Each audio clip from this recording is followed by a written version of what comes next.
មិនកិច្ចចំណេញឬខាត់ដីការវាស់វែងនិងបបង្គោលព្រំដែនបណ្ដោះអាសន្នគឺដើម្បីកំណត់ខ្សែព្រំដែនដែលត្រឹមត្រូវរវាងកម្ពុជានិងថៃការវាស់វែងនិងបបង្គោលព្រំដែនបណ្ដោះអាសន្នជាមួយនឹងថៃមិនមែនដើម្បីគណនាអំពីការចំណេញឬខាត់ដីនោះទេប៉ុន្តែដើម្បីកំណត់ការខណ្ឌសីមានៅលើដីជាក់ស្ដែងនេះគឺជាការបញ្ជាក់របស់សម្ដេចធិបតីហ៊ុនម៉ាណែតនាយករដ្ឋមន្ត្រីនៅព្រឹកថ្ងៃទី25វិច្ឆិកានេះ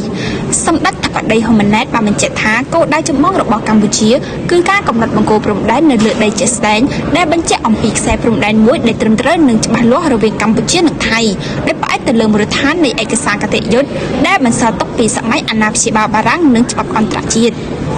សម្ដេចធិបតីជឿថាការនេះគឺជាវិធីសាស្ត្រដោះស្រាយបញ្ហារយៈពេលវែងដើម្បីឈានទៅបញ្ចប់ចំនួននិងបង្កលក្ខណៈឲ្យពលរដ្ឋនៅតាមតំបន់ព្រំដែនដែលមានបញ្ហាអាចទទួលនៅសេចក្តីសុខនិងបន្តជីវភាពរស់នៅប្រក្រតីឡើងវិញព្រមទាំងធានាបានការការពារធិបតេយ្យនិងបូរណភាពទឹកដីកម្ពុជាគួរជ្រាបថាតាមស្មារតីដែលបានឯកភាពគ្នារវាងគណៈកម្មការចម្រុះខណ្ឌសីមាព្រំដែនគោលកម្ពុជាថៃ GBC ភាគីកម្ពុជានិងភាគីថៃបានឯកភាពបញ្ជូនក្រុមវាស់វែងចម្រុះចោះអនុវត្តការងារវាស់វែងនិងបោះបង្គោលព្រំដែនបណ្ដោះអាសន្ននៅកំណែខ្សែព្រំដែនចន្លោះបង្គោលព្រំដែនលេខ42 47នៅខេត្តបន្ទាយមានជ័យនិងលេខ52 59នៅខេត្តបាត់ដំបងកិច្ចការងារនេះត្រូវបានគេយកមកជជែកវែកញែកតាមបណ្ដាញសង្គមដោយចោទសួរនិងបង្ហាញកង្វល់ថាកម្ពុជាអាចខាតប្រយោជន៍ឬបាត់បង់ដីជាដើម